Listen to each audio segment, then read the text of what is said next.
Good morning, everyone. I'm James. I lead product development and user experience at Parse. And today, I want to take you a little bit through history and where Parse sits as a platform. But before that, I want to sort of get the sense of developers in the room. How many people have been building apps since the beginning of mobile? Raise your hands. OK, keep your hands up if you've been making apps for more than 10 years. How about more than 15 years? OK, we've got a few people. OK, so it looks like a pretty good spectrum in the room. Some veterans here, and also people who are just jumping in mobile.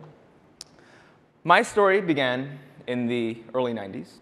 It was a snowy day in upstate New York, and my dad came home with a big box. It was my first computer. It was the IBM 286, and I remember unboxing it, and I immediately was addicted. Over the next few years, I played a lot of shareware games, tinkered around with QBasic, made a lot of silly programs with my friends and I. But it wasn't until 10 years later where I made my first app that was distributed more widely. It was early 2000s. I was in the master's program at Stanford. And I was thinking about going into the PhD program. And in order to do that, there's this test called the qualifying exam. If any of you are Stanford students, you probably remember the fear that this struck in your heart.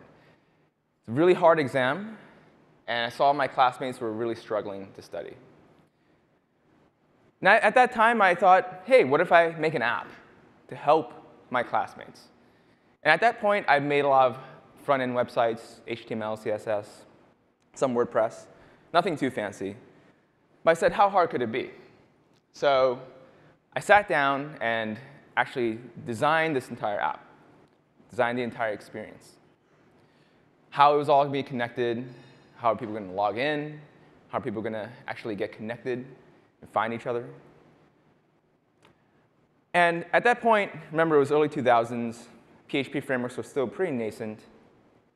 Rails was but a figment of a thought in DHH's head. There was no Django. Of course, there was .NET and struts, but didn't want to incur the kind of upfront cost there. So I did what most people did at the time. I went onto Google and searched on PHP snippets and got myself a shared hosting environment. And over the next couple of weeks, more like 3 weeks, I tinkered around and tried to get something to work. And it was really frustrating. It's much harder than I thought it was going to be. And the most frustrating part about it was that I had the front end right in front of me. The entire app was realized in my head. I probably spent about 80% of my time just working on the plumbing. That time that I should have been working on the actual user experience. So I finally did make the app work. And I showed it to some professors. They were excited. We put it on a newsletter. And suddenly, all my classmates were starting to use it. And I felt really good. Unfortunately, I didn't actually use it myself to actually study for the exam. So I didn't do too well on the exams. But I decided instead to go into industry. And part of that reason was the kernel of the idea that I saw, which was building apps is addictive. As many of you know, there's no point in history where then you can add value to people's lives simply by writing code and distributing it and solving a problem for your customers and users. What I really needed at the time was a better abstraction. And I knew that one day, not that day, that one day I would actually help people, help developers like yourselves be more productive. Maybe it's a tool, maybe it's a platform.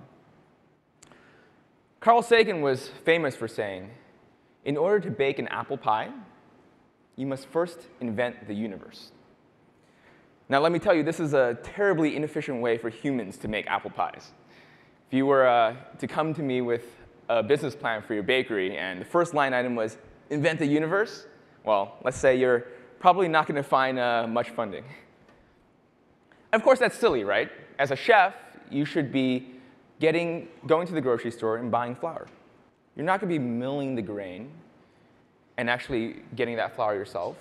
Similarly, you're not going to be planting apple trees, waiting it for bear fruit for a few years, and using those apples. Your goal as a baker should be to make the most delicious apple pie that you can. And it's the same with applications. If you're spending most of your time on the JSON parsing algorithm for your social networking app, that's probably not the right place to spend your time. Of course, there are people building libraries for you, people who are just focused on that, hardening that library so that you can use it. And the notion of abstraction really is an idea or concept that doesn't pertain to any particular instance. And if you're talking about a very particular instance of your JSON parser that only you are using, that's a waste. You should be using libraries that are available to you. And this is what we think about every day at Parse. Every day when we get out of bed, we think, how can we let developers like you, to be able to work at the right level of abstraction? And it hasn't been a better time. Today, you can get an application out in a fraction of the time with a fraction of the resources. But back in the day, what did we actually have to do to build an app? Well, let's take a little history trip. 1991, the beginning of the internet. You only had one choice. You had to bring your own server. You had to literally plug a computer in order to serve a website. Hey, if your power went out in your office, too bad. The website was down. Very bare metal. Obviously, we saw a natural progression to managed hosting. So at this point, maybe you're going to some colo or a data center to actually plug in your computer, but someone else was going to be tending it to you. Someone else is going to be providing the power, shielding it from the elements, protecting it from intruders. And many big companies and apps were created on this paradigm. Yahoo, Google, of course, they eventually built out their own data centers. And in 2006, we see the rise of infrastructure as a service. Amazon Web Services saw that they could provide a data center for everyone without everyone having to tend and build a data center from scratch. So now you're talking about instances. You're being abstracted away from the notion of hardware. With just a few clicks of a button, you can get those instances up and running. And many industries are now built upon this model. A few years later, we see PaaS, which is abstracting to the level of the application. So now, you can think about your app and not have to worry about scaling it or writing lots of operational scripts to maintain it. It was great. And in 2011, we see Parse. Parse sits at the highest level of abstraction yet. And it does everything that a PaaS does, but more. But where does that come in? What's the difference? Well, in 2006, all of us were wrong. We were all wrong about what the endpoints of the internet will be. It's not going to be the desktop computer. The sheer number of mobile devices that will come online the years after that will dwarf all the desktop apps and traditional web apps in browsers and desktops. And this is a reintroduction of the fat client. We're going back to something not too unsimilar to desktop apps, where you actually have to build native code. But there's one hairy difference. The consumers of your mobile application are going to assume that they're online all the time, and that they can get their access to their data and their applications across devices. And if they're on a train and that train heads into a tunnel, hey, they expect that they can be able to get access to cached data. And also actions that they do while in the tunnel should go back into the cloud when they're out of that tunnel. These are things that consumers take for granted. But it's the things that we need to worry about. So now not only do we have a fat client, but we have a fat server as well. This is the worst of both worlds. So what does it take to actually build an app? Well, let's start from scratch. You get some physical servers. You got load balance. You got to pick your application server. You got to pick a database. You got to do data modeling on the back end. You got your business logic. How are you going to secure it? And after you do all that, there's still lots of legwork on the client side. Of course, you have these endpoints that you designed. You need to be able to write a networking layer to actually hit those endpoints. You got to have your data models on the client. You got to persist user sessions. People don't want to log in all the time. Push notifications. Oh, that's another server in the loop you have to worry about and you have to tend to. At the end of the day, we get to your code. That little sliver at the top is your awesome code. This is the code that's going to solve your customers' problems. It's going to be the code that adds values to people's lives.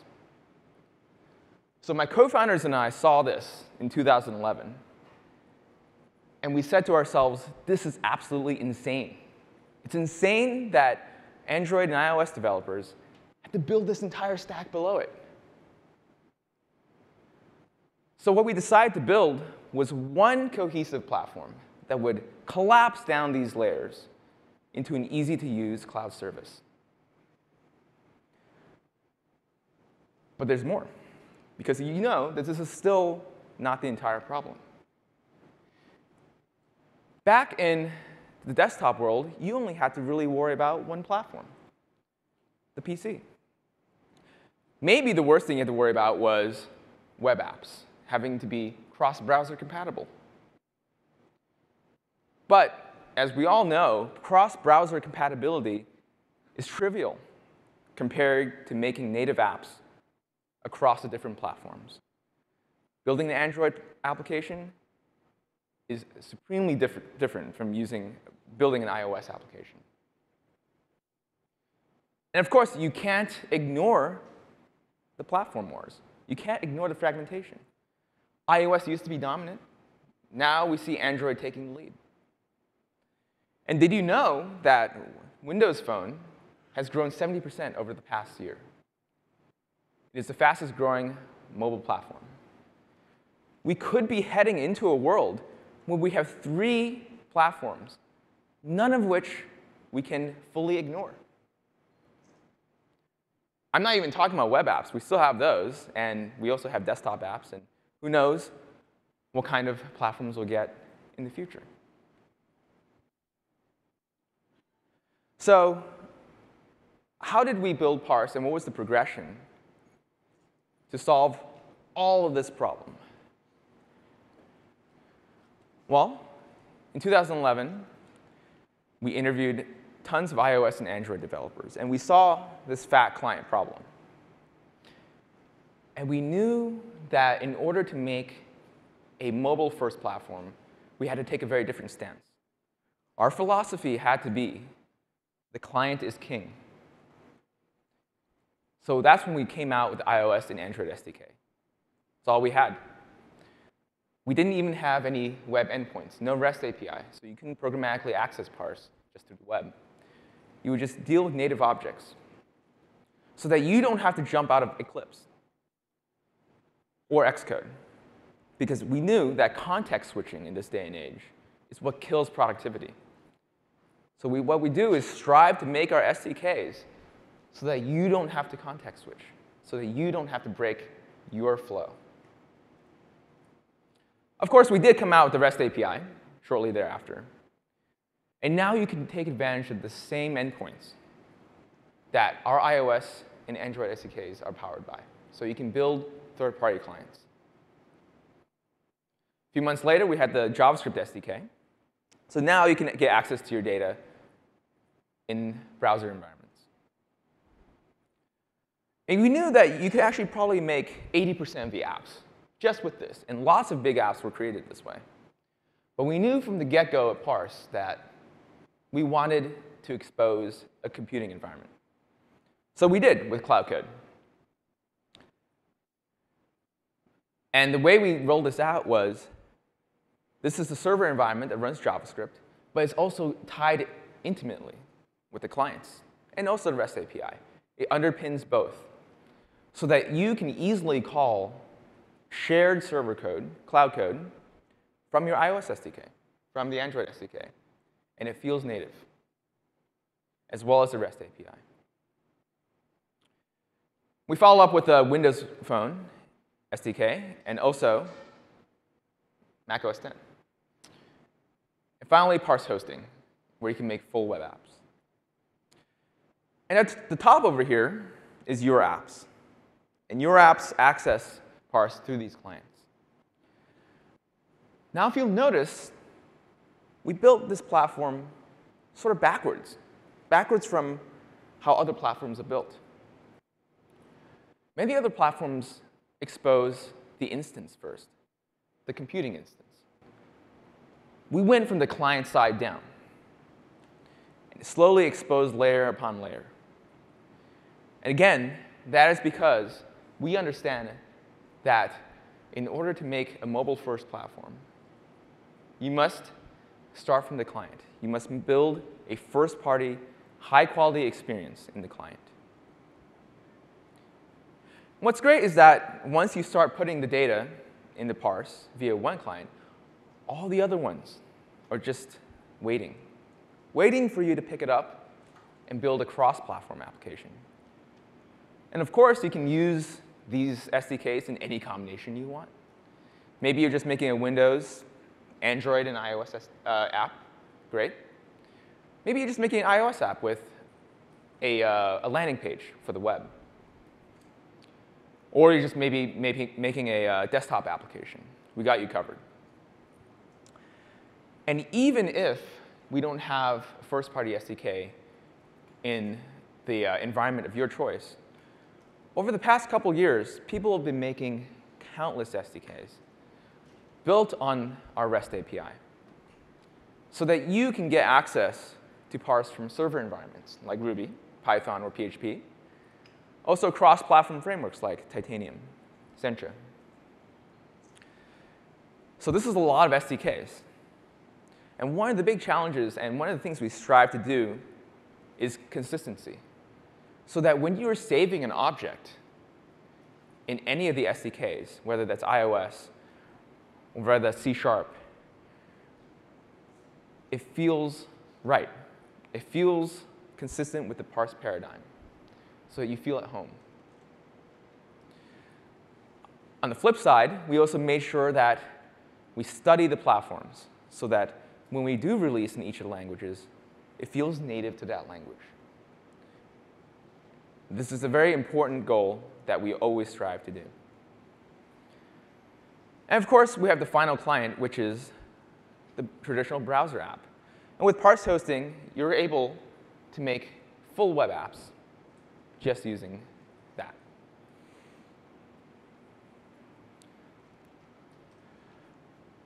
But what happens in the future? Well, over the past couple years, hundreds of thousands of applications have been made. And many of them are cross-platform. You'll hear more about Elmo calls today from the guys at IDEO. And they've made an app which is on Windows, Android, and iOS. So they will fully be able to take advantage of our SDKs cross-platform and reduce their development time significantly. What I do, I like to look at all the apps and think about all the developer hours that we saved. This makes me happy.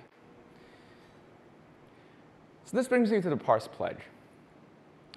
And that pledge is that no matter what platforms come out in the future, if consumers flock to it, we'll make sure to have a high-quality first-party experience there.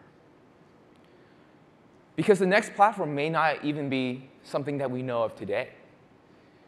I don't know, maybe your appliances will have apps. Maybe you want to play Angry Birds on your toaster. Of course, you want Facebook on it as well, right? So I promise, if consumers start flocking to toasters to access their apps, we'll come out with the Parse Toaster SDK. And finally, Parse is everywhere. It's important because the word mobile app is becoming redundant with the word app.